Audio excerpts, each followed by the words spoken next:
When I started training because I wanted to become a man's man. You know, someone that was strong, I could take care of myself and defend myself if need be. And of course, you know, a lot of these priorities fall away in time, but you know, the nice side effect is I have some muscles now. I don't care about all the other stuff, all the other reasons why I started training. But you know, in time, if you keep training, you'll become a man's man too. Isn't that right, Hoots? Let's go train.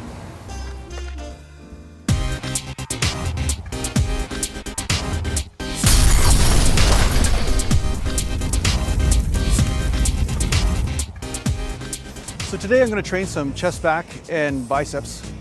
And when I'm training chest, you'll notice that I've even shortened up the movements even more on my bench press and my dumbbell flies.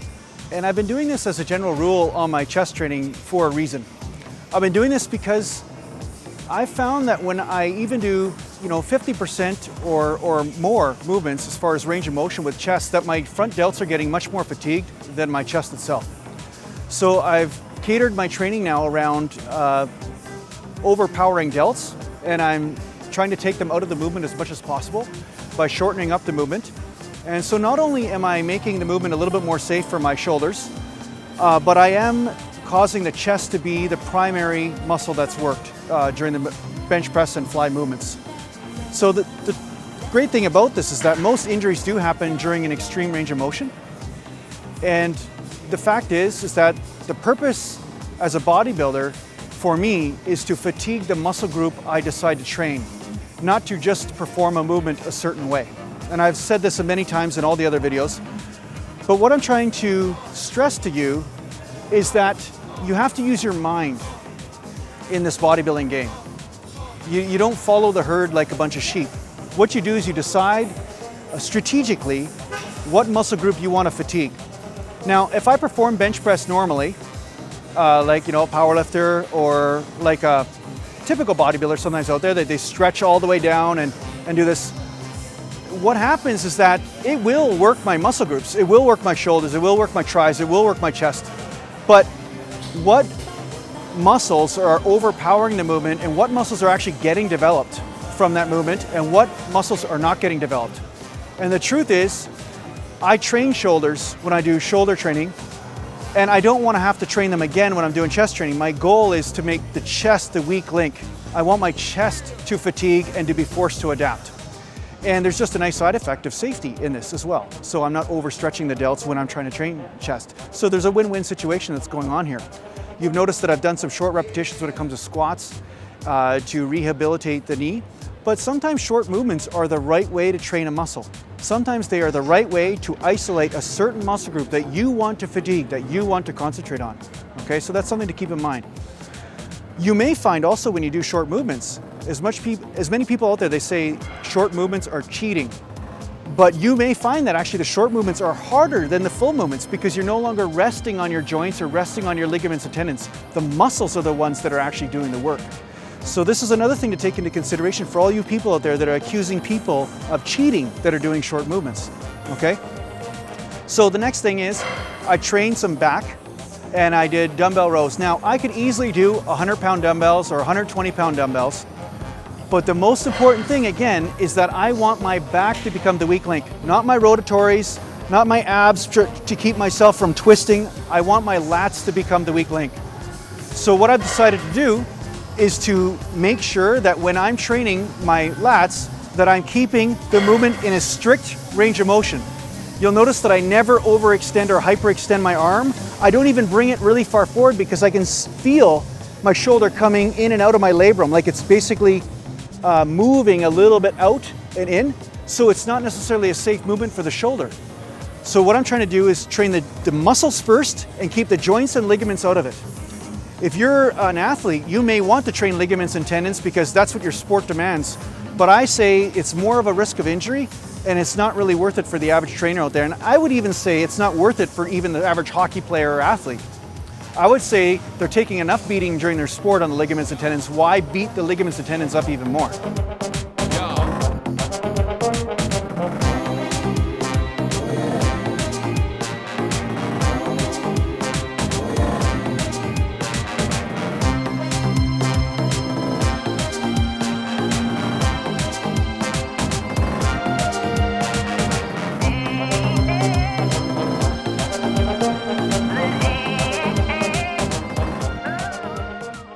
Now for chest today, I trained bench press and dumbbell flies.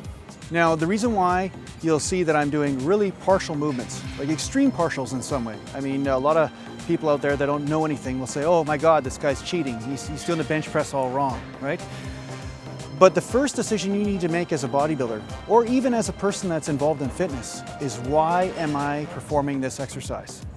Now, bench presses are performed most of the time to develop chest muscles, to develop strength in the shoulders, and develop strength in the triceps. Now for me, I have performed the bench press for many years with full range of motion, and then I started to move to more partial ranges because my delts started to overdevelop and my chest was underdeveloped. So I had to cater the bench press to, one, avoiding injury because of a dislocating shoulder and because of some hockey injuries I've received. But for two, I needed to make sure that I'm having the muscle group that I wish to fatigue. I want that one to be under stress, under the load. I don't want my delts to be under the load. Now, I discovered this really strongly once I started to perform really slow repetitions. I was performing bench presses slow to really low movement and then coming up and low movement coming up, 5 seconds in between, you know, the negative 5 seconds and 5 seconds up. Now, what was starting to happen was I would hit total fatigue, but my shoulders were on fire and my chest wasn't even receiving a workout. So that made me really kind of look at the bench press and say, okay, what am I doing wrong here that is keeping my chest from getting development? Because I already have a shoulder day. I'm already doing shoulder presses and lateral raises. I'm already working shoulders, but my chest isn't getting worked out. So how do I deal with this? And so I started to change the movements and experiment and really connect with the mind muscle connection, say, okay, what am I feeling here? And be honest with myself. Don't perform the movement like every other, herd of cattle out there, everybody that's a part of the herd that just wants to follow what the next guy's doing, and make sure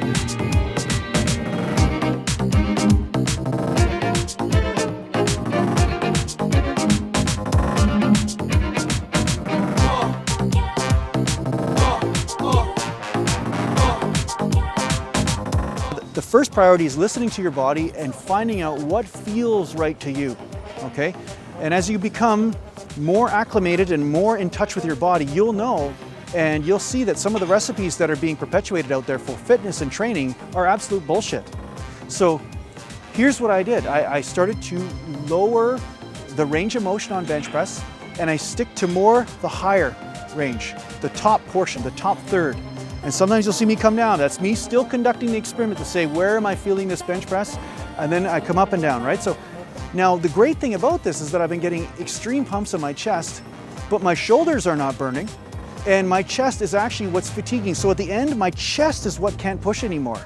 It's not my shoulders that are dying out on me. And you'll notice at one part in the bench press workout, I actually move my grip out by one finger spacing on the bench. And the reason why I do this is because my triceps started to fatigue before my chest did. So I started to cater the movement now in that moment based on the chest fatiguing first. See? So this is always a work in progress because your body is sometimes changing and sometimes it needs different things. So the great part about this, when you're not stuck on a formula, is that you become extremely adaptable. You know, think of Mad Max, you know, end of the world, all this kind of stuff. You know, he's not shopping at Save On Foods or at IGA anymore. You know, this guy is looking for food out on the wasteland or in some other camp or something, but he's not trying to go to the corner store and say, geez, why don't you have vegetables? Well, it's the same thing with your training. You know, sometimes you don't have the vegetables in the same spot. You need to change your training, and you need to you'll only know what the right change is for you when you are in touch with your body, and that becomes your first priority, not your ego, not saying, hey, look what I did compared to the next asshole on YouTube, right? You want to make sure that you are in harmony with your body, not in constant conflict with it. You're not constantly saying, no, do this because I read it somewhere. And your body's telling you, no, I can't do that. It's just not the right thing for me right now. It may be in the future, but right now it's not the right thing. So I hope this helps you. Listen to your body a little bit, but I'm telling you, try this out on bench press. Try different ranges of motion out, and you'll find that you may get a better chest pump than normal. You know, and not only that, when you're not bringing the movement down too extreme, you'll notice that your shoulders have less stress on them and there'll be less chance of injury. So you'll notice when I'm training back, I'm not moving into higher weights. I'm just sticking to around 75-pound dumbbells. And the reason for this is that I want to perform the movement as strict as possible because I want to make sure the emphasis is on my lats and on my back muscles, not on my biceps or the rotation muscles in the back. You know, like a lot of people, you'll see them when they're rowing, they'll pull the dumbbell, but they'll rotate with the dumbbell. Now this is not accentuating the stress on the lats. This is taking all the momentum in the twisting muscles, the muscles that are responsible for twisting. This is not going to develop your lats. And it may actually injure your back if your back is not so good. The twisting movements can sometimes be dangerous, especially under straining type conditions. I mean, there are rehabilitation exercises that are done with twisting, but they're done under controlled circumstances with reasonable amount of weight.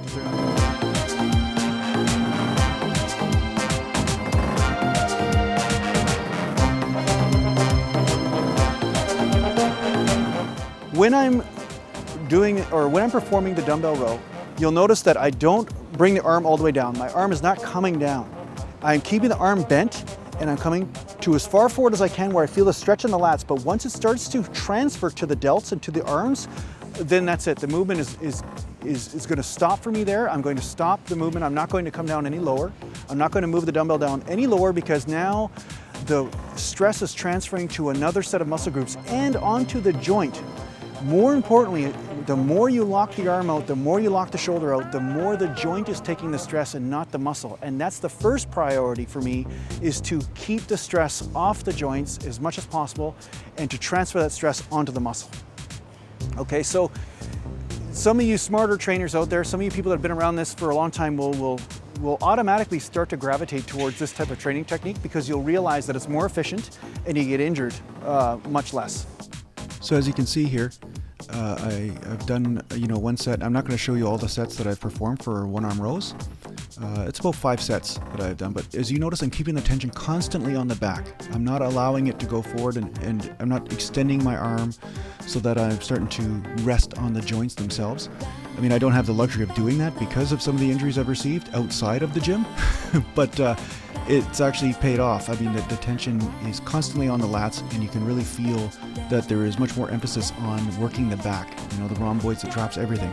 So this technique can be applied to all of your exercises. It's not just back training or not just chest training, it's everything. Constant tension is really important, and all the great bodybuilders talk about this. Never rest on the joints. Resting on the joints is a huge risk, and it won't pay off for any results either. So what's the point, right? So this is a movement I do for a finishing movement for the back. It's also a rehabilitation movement for the shoulder because I do have some loose shoulders because the shoulder issue I've talked about a few times, and my left shoulder could be loose too because of the bicep tear, and the bicep does help support the shoulder. So it looks like I'm doing a row here because of the angle, but what I'm doing actually is something like a surfboard movement. Say you're laying on a surfboard and you're paddling through the water. I'm internally rotating the arm, and I'm internally rotating the shoulder here. So this, because the lat is an internal rotator, this actually does work on tightening the lats, but as you notice, the traps and the rhomboids, things also get used. So here's the way a row would look, just straight up and down. So I'm showing you right here exactly the difference, okay? This is a row. It comes straight up and down, or it may slide up and down the legs, but there is no internal rotation. See, now I internal rotate the hands, and now as you can see, I'm actually paddling. So here's a row, and here's a paddling movement, right? So this paddling movement is basically helping me squeeze the lats and get a little bit of a squeeze at the end of the workout, and squeezing the rhomboids together, or squeezing the shoulder blades together. But it also does burn like crazy in the internal rotators in the shoulder, and I found that this helps tighten up my shoulder a bit because the internal rotators are a little loose from the dislocations. So try this out and see how it works for you. I thought I'd give you a sneak peek of what I'm looking like right now anyway, so you can kind of see how my progression is going. And I'm hoping this will improve in time, but it has improved already. And that's just the way it is when you train and you eat differently. So so you can kind of get an idea of where the advice is coming from. I figured it's not too good to hide behind a t-shirt and then give you advice on bodybuilding without showing you actually what's going on here. So yeah, I hope you enjoyed the video, and make sure you check out part 2 so that way you get the bicep training as well.